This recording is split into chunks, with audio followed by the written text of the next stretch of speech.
This is John Kohler with DiscountJuicers.com. Today we're going to answer a very important question that seems to come up a lot lately. And the question is simply this. John, what's the difference between a food processor, which I have over here, and a blender? There is some confusion out there that some people believe that the blender and the food processor are basically the same thing and you need either one or the other, but you don't need both. Well, nothing could be further than the truth. So both these machines, whether it's the food processor or the blender, and I have two different kinds here, work a little bit differently. Now, I guess to explain this, for those of you that are into statistics, or go back to your statistics class in school, we have what's called a Venn diagram. So this Venn diagram was created by John Venn to show relationships. So in this case, we have the blender in a big circle on the top, and a food processor, a big circle on the bottom. So you can see here, there is an area of overlap, and the area of overlap is the area that both machines perform similar functions. That being said, while they perform similar functions, they do them completely differently, and I'll explain those in a minute. But the functions that are similar in both machines is that they both can mix, chop, and blend.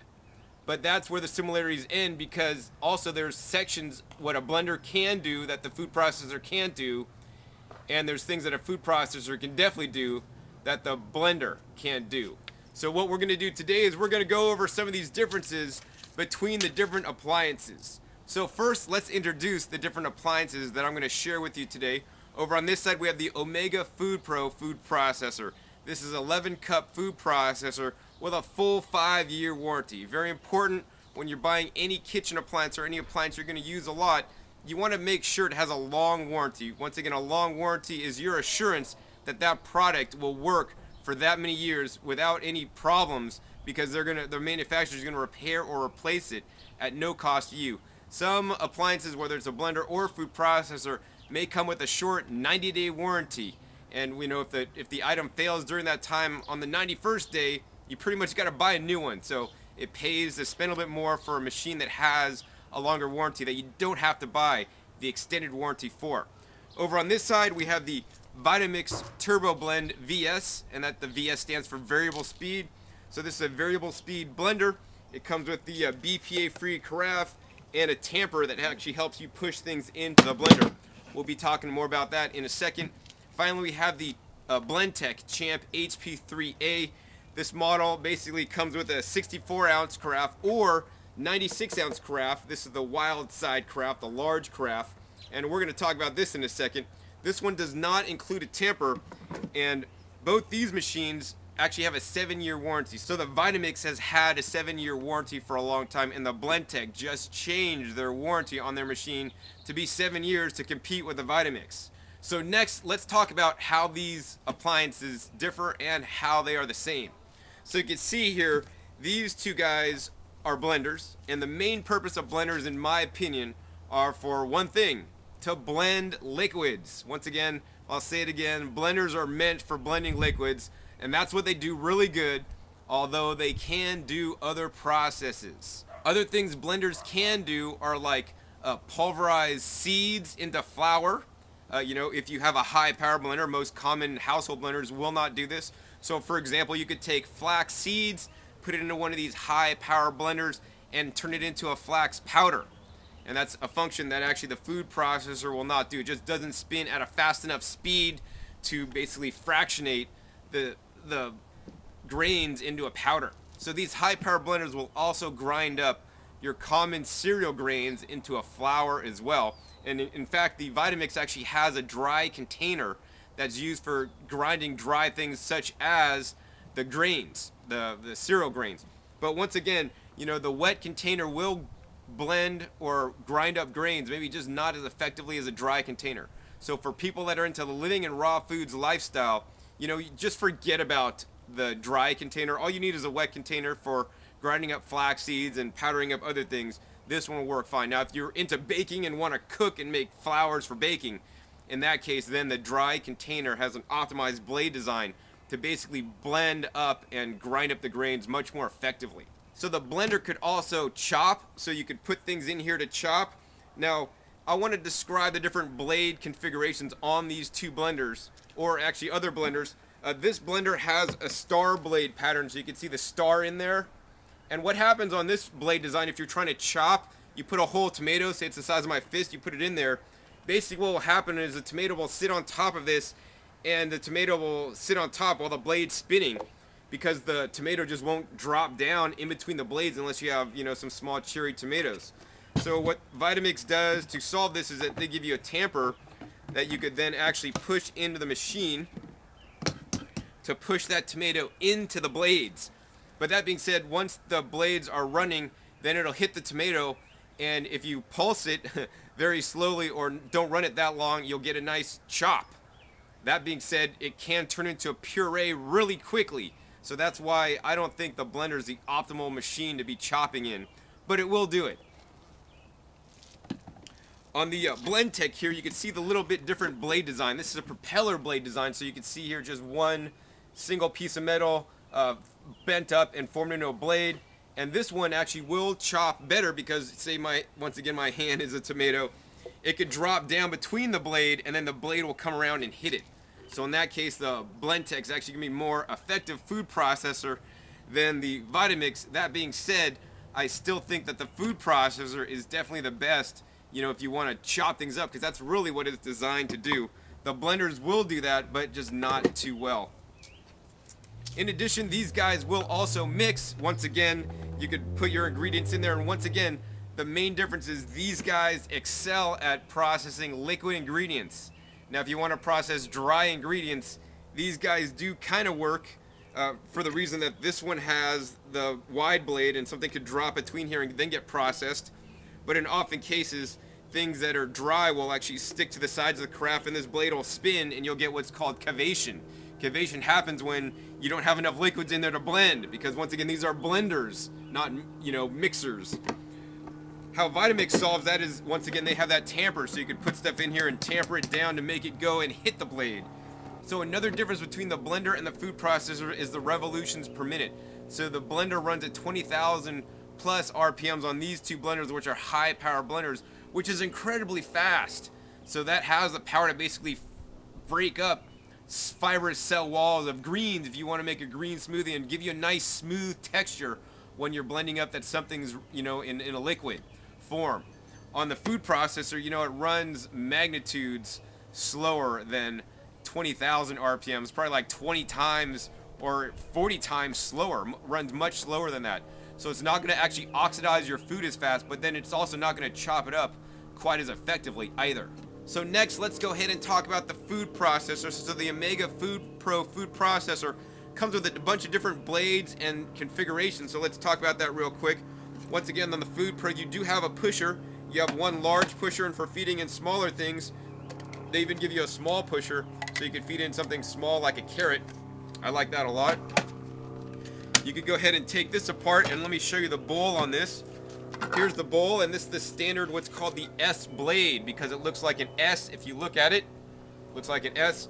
And this blade is serrated, so both the blades on the blenders are not serrated, so this is actually going to be a little more effective actually in cutting than these will, because they're designed once again to blend. Once again, this blade design, there's one low and one high.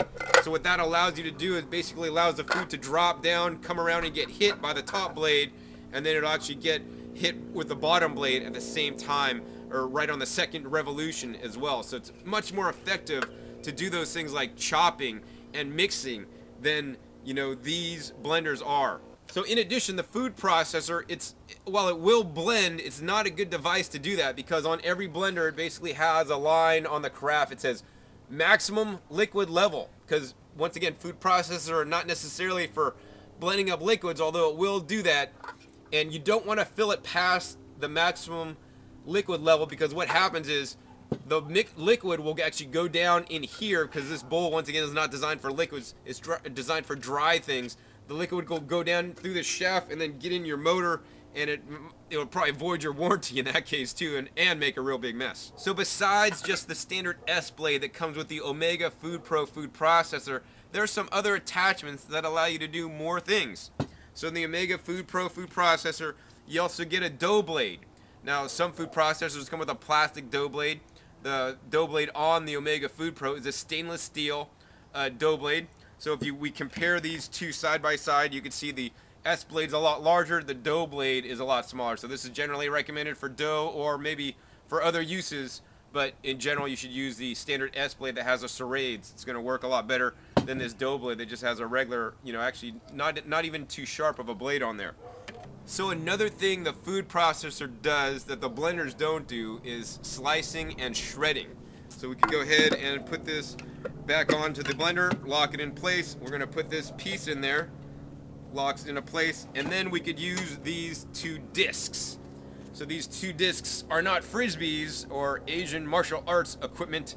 What they are a slicing blade, and there's basically two size slices. It's a reversible blade. If you put this side up and it simply goes in like that,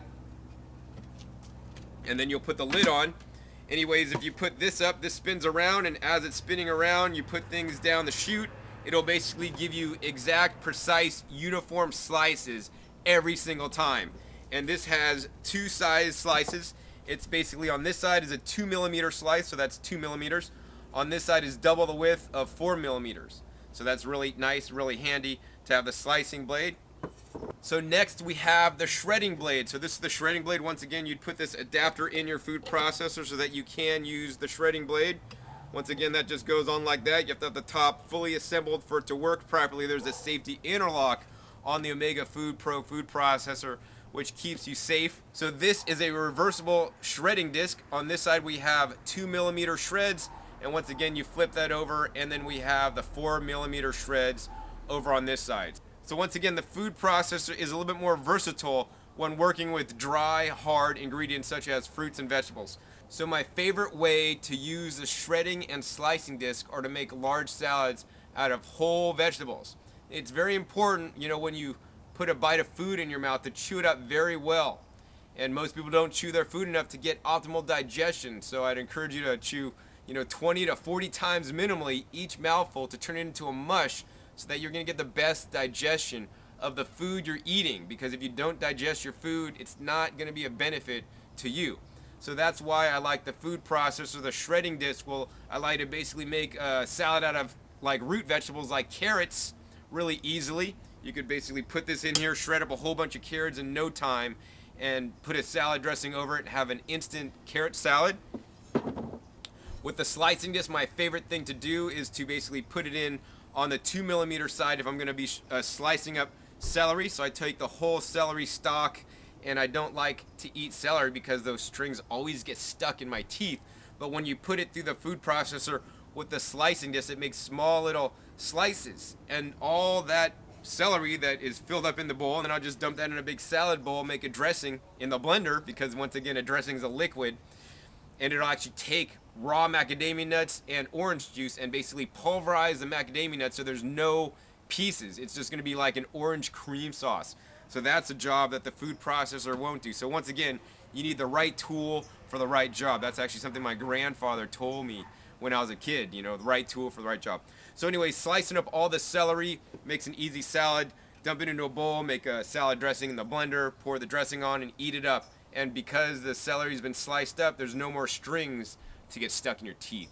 So another excellent use of the food processor to slice and shred up your vegetables. So another thing I like about the Omega Food Pro food processor is that it comes with a 4-cup mini bowl. So this mini bowl basically just sits into the food processor, and it allows you to process up to 4 cups. So one of the things about either the blenders or the food processors is that there's a minimum amount of the item that you're going to process required to put in the blender. What do I mean? Well, if you put like 2 drops of water and some whole carrots, it's not going to blend effectively. You need a minimum amount of water and then your item that you're blending. So in the blenders, actually what you need is you need a minimum amount of liquids to make it blend properly. Otherwise you're going to get cavation. The blade's going to spin around without it hitting the item you're trying to blend up, and it's just not going to work effectively. So if you are loading up your blender to blend something up, I encourage you to put the liquids first, number one. So if you're using liquids, put them first. If you're just blending up produce that have high water content, you'd want to put the high water content items in first. So if you're blending up, say, tomatoes and some cilantro and some kale, for example, don't put the kale and the cilantro and then the tomatoes on top. Put the tomatoes in first, the things that have the most water. As soon as the blades blow up the tomatoes, all that will turn into liquid, and that'll provide the blender enough liquid so that it can continue to blend well. So once again, on the food processor, there is a minimum amount of the product that you're going to put in here to put in there to make it work properly. Like if you want to process Brazil nuts into Brazil nut butter, and I do have a video using the Omega Food Pro to do that. If you put in like one Brazil nut, it's going to chop it up, but it's not going to make a nice butter because you need a sufficient quantity of those nuts in here to make a Brazil nut butter. So that's where this attachment for the Omega Food Pro comes in handy. This is a 4-cup mini bowl for the food processor. It simply sits in there like that, and you could process much smaller quantities of whatever you want to process in the food processor, and it's going to work a lot better. So that's a really simple, real easy. Now I did mention Brazil nut butter. Now all these machines will make nut butters or Brazil nut butter. Once again, you need to use a nut that has a high oil content. Nuts that have low oil contents will basically blend up into a powder, and then you'll have to add some additional oil to get it to blend up, or some additional water. So if you're making nut butters and you need to add some of the oil, I'd recommend using the oil of the nut you're processing. So if you're making almond nut butter, you'd want to add almond oil. You also, if you don't have almond oil or it's too hard to find, you could add some coconut oil. I think that's a nice general one to use. But that'll basically get all the powder to congeal. So that's the main problem. These machines have the power to make the nut butters, but most nuts don't have a high enough oil content to make it congeal and all stick together. I recommend the food processor actually for making nut butters, and I have a video on making Brazil nut butter in the Omega Food Pro. It works really well. Brazil nuts have a high enough oil content. Another one that has high enough oil content is macadamia nuts. If you do want to make like almond butter, put the almonds in there. You're going to get an almond flour. You just need to let it run, and finally it should start to catch and starts clumping together. But if it doesn't, then what I'd like to do, instead of adding the almond oil like I recommended earlier, start dropping 1, 2, 3 macadamia nuts, because the macadamia nuts have a high enough oil content, so you have an almond nut macadamia nut butter together, but then you won't have to add any additional oil. So I don't like to really use additional oils in my diet. They actually add a lot of fat, but using real nuts, in my opinion, are a lot better. So the same things can be done with a Blendtec and the Vitamix. If I had to pick one of these to make the nut butters, the Vitamix would be better, only because you have the tamper. But once again, if your mixture is not oily enough or have a high enough oil content, you're going to get cavation, and it's just not going to work well. So hopefully you've learned some of the differences between the blenders and the food processors. Once again, to sum it up, all these machines will do basically blending, chopping, and mixing, but each one will do a certain job better. Like the blenders, they'll obviously blend better. The food processor is going to mix and chop a lot better than these guys. And once again, the liquid level could only be to a certain height on the food processor, and on the blenders, I mean, they could almost go up to the top. You need to leave some airspace to basically let the air vent off.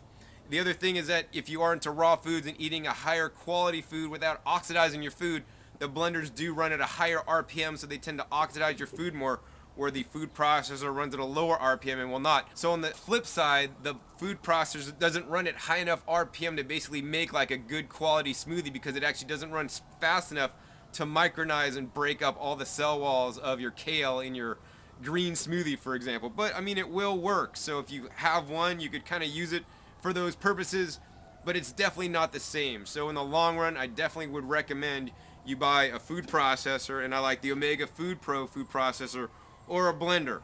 Between the Vitamix and the Champ HP3A, they're both good blenders. I have another excellent video that go over the specific pros and cons of each of them. So be sure to check my other videos that compare these two blenders if you're interested in purchasing a blender, and I have other videos that talk more about the Omega Food Pro food processor. So hopefully you now know the difference between the food processor and the blenders. Once again, the blenders simply are for blending primarily liquids, although it will do other things, and the food processor is for primarily working with dry ingredients, although it will work with some liquid ingredients, but not as well. So don't compromise, just end up getting a food processor and a blender, because they both do different jobs, and once again, like my grandfather said, get the right tool for the right job. Once again, this is John Kohler with DiscountJuicers.com. Be sure to visit DiscountJuicers.com/YouTube for special promotional offers for our YouTube visitors.